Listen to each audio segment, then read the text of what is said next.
नमस्कार दोस्तों, दैनिक रोजगार समाचार पेपर की 11 फटाफट बड़ी खबरों में आपका स्वागत है।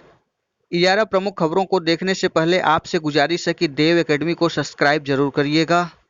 वीडियो अच्छा लगे तो लाइक शेयर कमेंट करना ना भूलिएगा मित्रों। बैंक डिटेल से नकल माफिया की तलाश। 69,000 सहायक शिक्षक भर्ती में वांटेड स्कूल प्रबंधक चंद्रमा यादव और भट्ठा संचालक मायापति दुबे की तलाश में लगी एसटीएफ अब उसके बैंक खाते की पड़ताल कर रही है। पता लगा रही है कि कहीं उन्होंने फरारी के दौरान कोई ट्रांजैक्शन तो नहीं किया है। इससे उनकी लोकेशन ट्रेस कराना एसटीएफ के लिए आसान होगा। दोनों आरोपी समेत 6 लोग वारदात के बाद से फरार है। 69,000 सहायक शिक्षक भर्ती में वांछित स्कूल प्रबंधक चंद्रमा यादव की तलाश में एसटीएफ ने धूमनगंज से लखनऊ तक छापेमारी की है।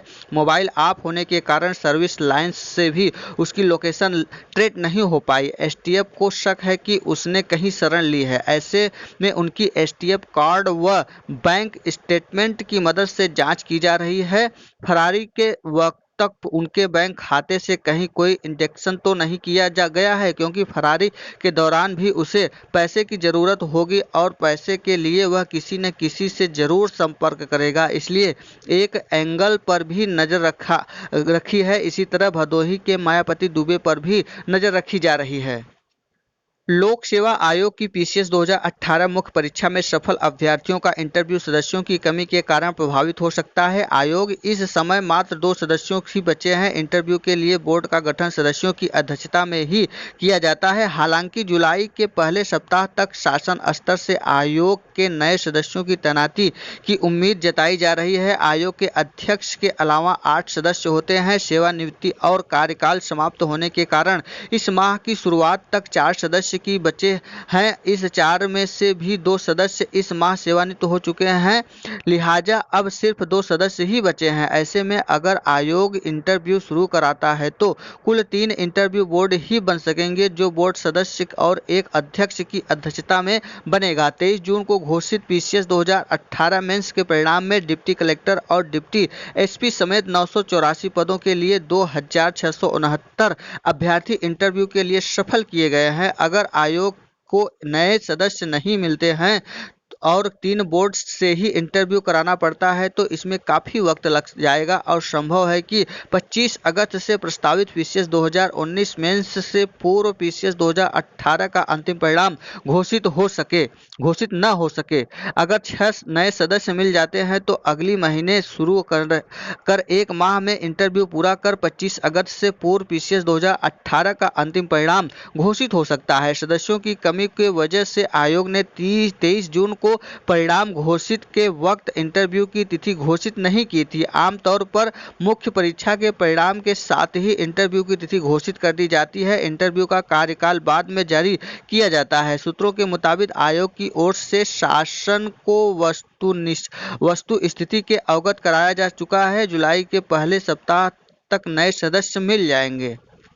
प्राथमिक विद्यालय में अवैध नियुक्ति के प्रकरण का खुलासा होने के बाद अब शासन ने विश्वविद्यालय शिक्षकों की नियुक्ति की जांच कराने का फरमान जारी किया है, ताकि कई शिक्षण संस्थानों में अपनी नियुक्ति करवा कर अवैध तरीके से वेतन निकालने वालों का पर्दाफाश किया जा सके और उनके खिलाफ कठोर कार्रवाई की जा सके। उत्तर प्रदेश शासन की ओर की अपर मुख्य सचिव मोनिका एस गर्ग ने सभी जिलाधिकारियों को समस्त राज्य विश्वविद्यालयों, राजकीय महाविद्यालयों व की सहायता प्राप्त महाविद्यालयों में तैनात शिक्षकों की नियुक्ति से संबंधित अभिलेखों की जांच कराने के निर्देश जारी किए हैं।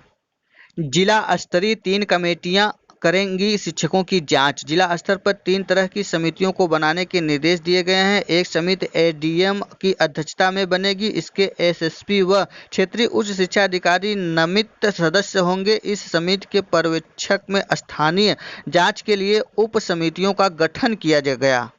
आधार कार्ड नहीं तो छात्रवृत्ति से हाथ धोना पड़ेगा। अल्पसंख्यक छात्रों को इस बार छात्रवृत्ति तभी मिलेगी जब उनका आधार नंबर होगा। आधार कार्ड नंबर के ऑनलाइन सत्यापन के बाद ही ऑनलाइन आवेदन जमा होगा। इस प्रक्रिया में छात्रों का नाम, पिता पति का नाम आदि विवरण के सत्यापन के बाद आधार नंबर से लिंक मोबाइल नंबर पर ओटीपी जाएगा। ओटीपी भरने के बाद ही आवेदन पत्र आगे आ जाएगा। जिसके पास आधार कार्ड नहीं है वे आधार कार्ड बनवा ले। जिला अल्पसंख्यक कल्याण अधिकारी शिव प्रकाश तिवारी ने बताया कि छात्रों के लिए जरूरी है कि वे अपना आधार कार्ड बनवा लें और मोबाइल नंबर को इस कार्ड से लिंक करा लें। एक शिक्षक का स्पष्टीकरण नहीं मिला, रोक दी गई रिपोर्ट। एक ही पैन कार्ड पर काम करने वाले मामले में जिन 6 शिक्षकों का नाम आया है, उनमें से एक महात्मा यादव अपना पक्ष रखने के लिए दस्तावेजों के साथ बीएसए कार्यालय नहीं पहुंचे। इसके कारण रिपोर्ट शासन को नहीं भेजा जा सका। इसी मामले में चिन्हित सभी 6 लोगों को रविवार को बीएसए दफ्तर बुलाया गया था, लेकिन महात्मा यादव रविवार को नहीं पहुंचे और उन्हें सोमवार को पुनः बुलाया गया था। सोमवार को भी कार्यालय न आने पर खंड शिक्षा अधिकारी को उसके घर भेजा गया, लेकिन वह नहीं मिले। बीएसए राकेश सिंह ने बताया कि उनके जवाब की प्रतीक्षा की जा रही है। उनके न आने से रिपोर्ट शासन को नहीं भेजी जा सकी। अगर मंगलवार तक नहीं आते हैं तो यह जानकारी देते हुए शासन को रिपोर्ट भेज दी जाएगी। वैसे पता चलता है कि वह बलिया गए हैं और बलिया के मूल निवासी महात्मा यादव चोलापुर ब्लॉक के प्राथमिक विद्यालय मुनेरी में पढ़ाते हैं। गौरतलब है कि पूरे प्रदेश में 192 ऐसे शिक्षकों को चिन्हित किया गया है जिनके पैन नंबर, नाम, जन्मतिथि में समानता है। अभी विभागीय स्तर पर शिक्षकों में अलग अलग पूछताछ की जा रही है। इसमें 6 शिक्षक बनारस के भी हैं। इसके रविवार को स्पष्टीकरण लिया गया था। चोलापुर ब्लॉक के महात्मा यादव के स्पष्टीकरण नहीं दिया। बीएसए का कहना है कि जांच प्रदेश स्तर से की जा रही है। शिक्षकों के स्पष्टीकरण से शासन को अवगत करा दिया जाएगा। आगे की कार्रवाई शासन के निर्देश के अनुसार होगी। दाखिले से पहले चेक कर लें स्कूल की मान्यता। अभिभावकों को सलाह दी जाती है कि सीबीएसई स्कूल में दाखिले लेते समय वे उनकी मान्यता का स्टेट जरूर जांच लें। सीबीएसई की ओर से इस बारे में सभी राज्य सरकारों को पत्र भेजा गया है, जिसमें कहा गया है कि सीबीएसई से मान्यता प्राप्त स्कूलों की सूची वेबसाइट पर उपलब्ध है। जिला विद्यालय निरीक्षक ने सलाह दी है कि दाखिले से पहले वेबसाइट चेक कर लें। यह सुनिश्चित करें कि स्कूल सीबीएसई से मान्यता प्राप्त है या नहीं। बाद में अगर किसी प्रकार की शिकायत आती है तो इसके लिए अभिभावक जिम्मेदार होंगे। आजमगढ़ में एक ही पैन पर वेतन लेने वाले 28 शिक्षकों को नोटिस। जिला बेसिक शिक्षा विभाग में फर्जीवाड़े का नया मामला सामने आया है। जिले में से ऐसे 28 शिक्षक मिले हैं जिनके वेतन भुगतान के लिए एक ही पैन कार्ड इस्तेमाल किया जा रहा है। ऐसे शिक्षकों की बीएसए ने नोटिस जारी कर मंगलवार को अभिलेखों के लिए बुलाया है। अनामिका शुक्ला प्रकरण के बाद प्रदेश भर में परिषदीय विद्यालयों सहित अन्य विद्यालयों के शिक्षकों की शासन स्तर पर जाँच की जा रही है। शिक्षकों के प्रत्यावली के आधार पर आधार कार्ड, पैन कार्ड से उनके मूल पते का भी सत्यापन कराया जा रहा है। इसके अलावा विभाग इस समय मानव संपदा पोर्टल के माध्यम से भी शिक्षकों की सेवा संबंधी विवरण और अभिलेखों का डिजिटलीकरण कर रहा है। जांच के दौरान प्रदेश भर में एक ही पैन कार्ड पर वेतन लेने के 192 मामले का पता चला है। इसमें एक ही नाम और पैन नंबर पाए गए हैं। इसमें आजमगढ़ के भी 28 शिक्षक शामिल हैं। अपर मुख्य सचिव बेसिक शिक्षा रेणुका कुमार ने जिला बेसिक शिक्षा अधिकारी को 26 जून को जारी अपने आदेश में ऐसे शिक्षकों के वेतन संबंधी अभिलेखों की जांच करने को कहा है। कई स्कूलों में शिक्षकों का 50% वेतन घटा। कोरोना संक्रमण के कारण निजी और स्व-वित्त पोषित स्कूलों के शिक्षकों की चुनौतियां बढ़ गई हैं। कई निजी स्कूल के अपने शिक्षक के वेतन में 50% तक कटौती कर दी है। कई स्कूलों ने वेतन का भुगतान किया ही नहीं। प्रबंधक ने शिक्षकों को आश्वासन दिया है कि जब उनकी आर्थिक स्थिति ठीक हो जाएगी तब उन्हें वापस बुलाएंगे। गोरखपुर में खुलेंगे निजी क्षेत्र का पहला विश्वविद्यालय। सिटी ऑफ नॉलेज की ओर से छलांग सीएम योगी ने दी सौगात। संभावनाओं के द्वारा खुलेगा विश्वविद्यालय। सिटी ऑफ नॉलेज बनने की ओर अग्रसर गोरखपुर बड़ी छलांग लगाने की तैयारी में है। मुख्यमंत्री योगी आदित्यनाथ ने गोरक्षपीठ के पूर्वी उत्तर प्रदेश में संभावनाओं के नए द्वार खोलने वाली इस सौगात का ताना बाना बोल दिया है। गोरखपुर को बहुत जल्द निजी क्षेत्र का पहला विश्वविद्यालय मिलने वाला है। बालापार रोड सोनबरसा में यह विश्वविद्यालय तेजी से आकार ले रहा है। मंगलवार को इसका प्रस्ताव मंजूरी के लिए शासन को भेज दिया गया। इंटर पास करने वाले जो छात्र बीए, बीएससी और बीकॉम की परंपराएं पढ़ाई नहीं करना चाहते हैं, उनके लिए बीवोक बेहतर विकल्प हो सकता है। बीवोक यानी वीवोक यानी बैचलर ऑफ वोकेशन, इसकी डिग्री भी ठीक वैसे ही मान्य है जैसे बीए, बीएससी और बीकॉम की होती है, लेकिन यह पाठ्यक्रम सीधे रोजगार से जोड़ता है। इलाहाबाद विश्वविद्यालय और इससे संबद्ध ईईसी के साथ ही ईश्वर शरण डिग्री कॉलेज और हमीदिया गर्ल्स डिग्री कॉलेज में वीवोक पाठ्यक्रम संचालित है। मैनपुरी में होमगार्ड शिक्षा मित्र बन बच्चों को पढ़ा रहा। सोमवार को मैनपुरी, किसनी और करहल में परिषदीय स्कूलों में तैनात संदिग्ध शिक्षा मित्र की जांच कराई गई।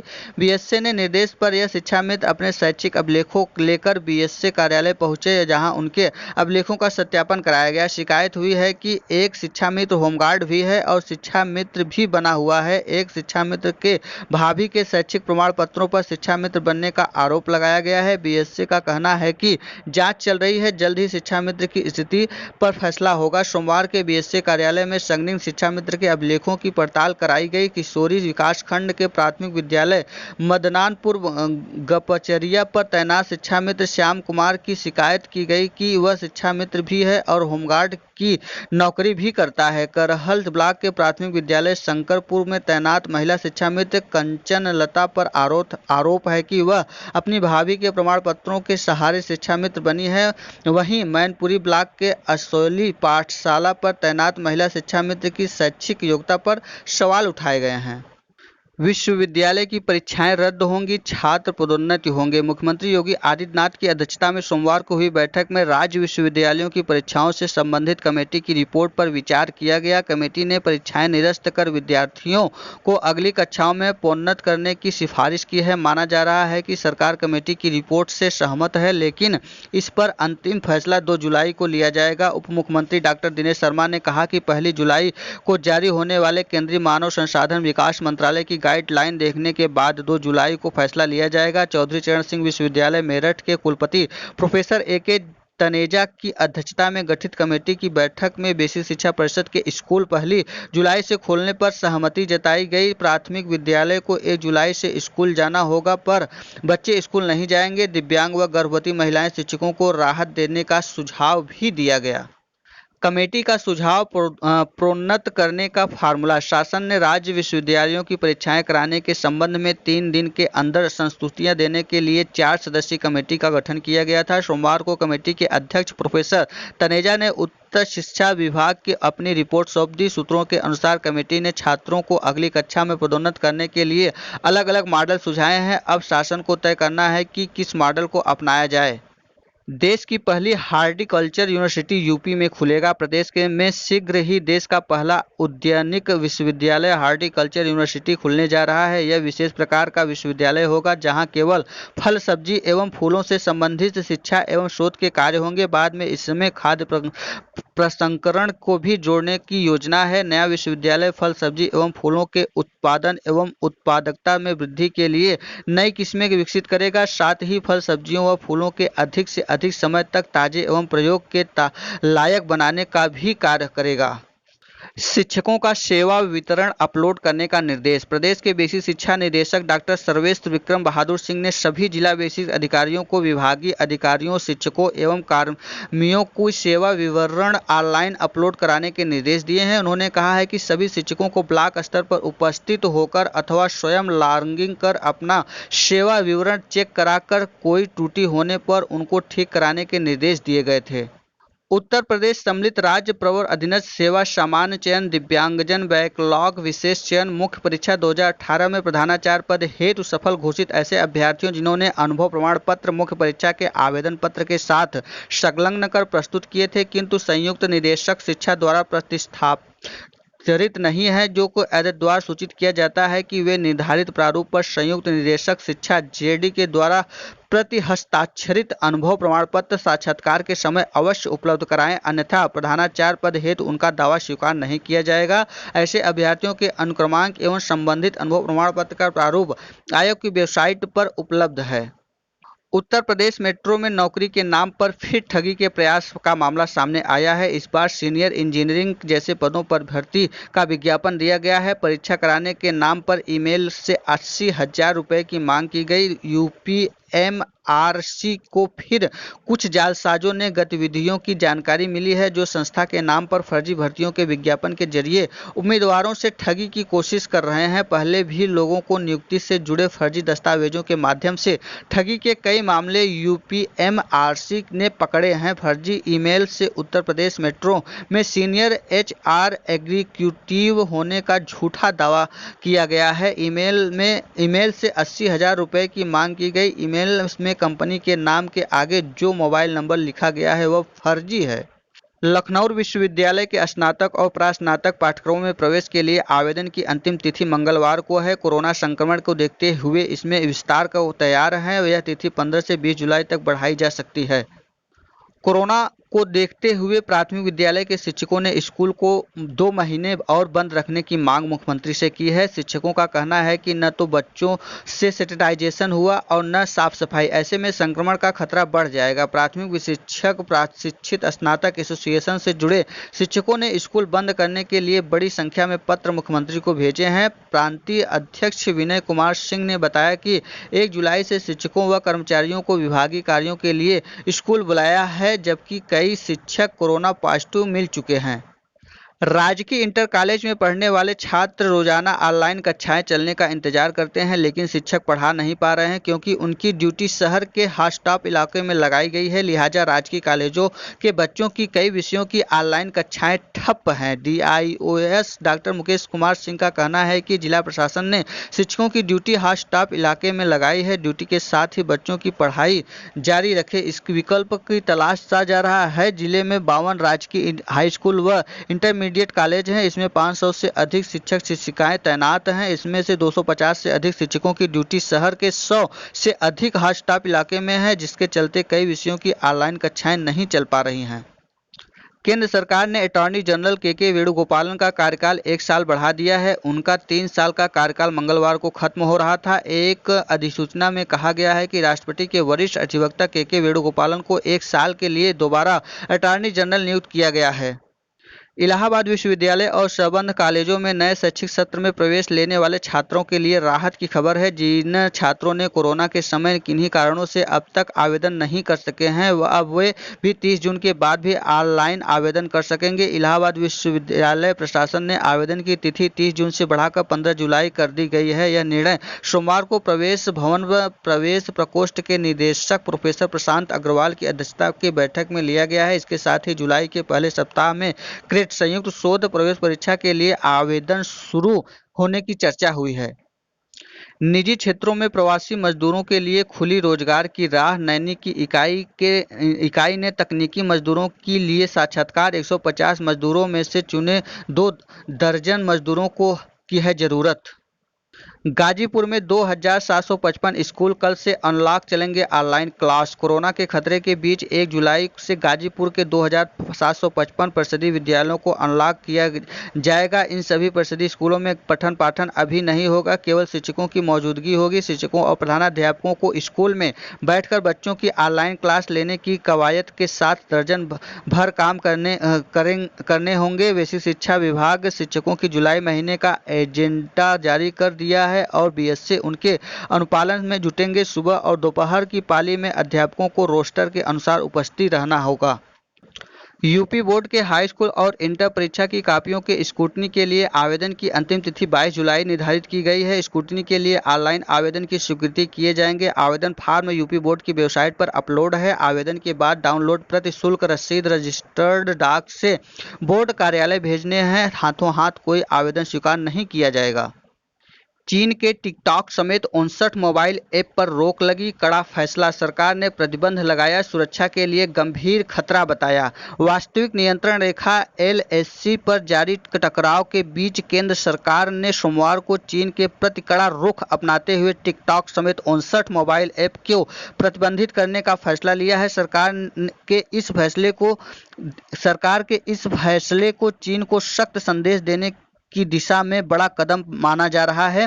प्रतिबंधित किए गए ज्यादातर ऐप चीनी है। चीन के लिए यह साफ संकेत है कि इसके बाद भी यदि वह बाज नहीं आया तो उसे और आर्थिक प्रतिबंधों का सामना करना पड़ सकता है। सूचना एवं प्रौद्योगिकी मंत्रालय ने देर रात जारी आदेश में कहा कि 59 ऐप को प्रतिबंधित करने का फैसला लिया गया है। ये एक देश की प्रभुता, एकता और रक्षा के लिए खतरा पैदा कर रहे थे। हालांकि मंत्रालय ने साफ किया है कि ज़्यादातर ऐप चीनी है। जिन ऐप पर प्रतिबंध लगाया गया है उनमें से कई ऐप देश में बड़े पैमाने पर लोकप्रिय है, जैसे TikTok, share, YouTube, chat, MI video आदि। प्रतिबंध तत्काल प्रभाव से लागू हो गया है तथा अब ये ऐप प्ले स्टोर से डाउनलोड नहीं हो पाएंगे।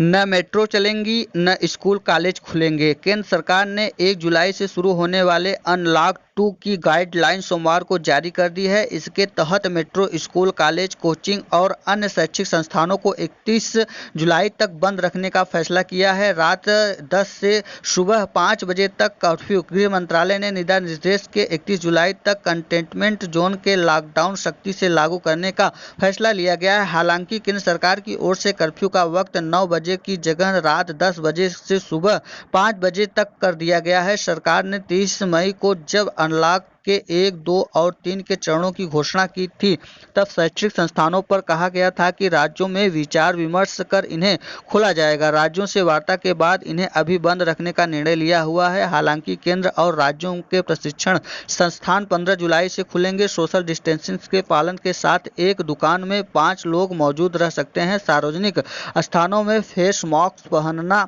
पहले से की तरह अनिवार्य रहेगा। सोशल डिस्टेंसिंग का भी कड़ाई से पालन करा जरूरी होगा। गृह मंत्रालय ने कहा कि कार्यालय पर जहां तक संभव हो वहां वर्क फ्रॉम होम ही बेहतर है। अगर कार्यालय स्थल खुल रहे हैं तो वहां रोस्टर के कर्मचारियों से काम कराया जाए। स्थिति के आकलन के आधार पर राज्य कंटेनमेंट जोन के बाहर किसी गतिविधियों का प्रतिबंधित कर सकते हैं। ये था आज का दैनिक रोजगार समाचार पेपर की इजारा फटाफट बड़ी खबरें। वीडियो अच्छा लगा हो तो देव एकेडमी को सब्सक्राइब, लाइक, शेयर, कमेंट करना ना भूलिएगा दोस्तों। वीडियो में अंत तक बने रहने के लिए बहुत बहुत धन्यवाद। फिर मिलते हैं एक नई सूचना के साथ, तब तक के लिए नमस्कार।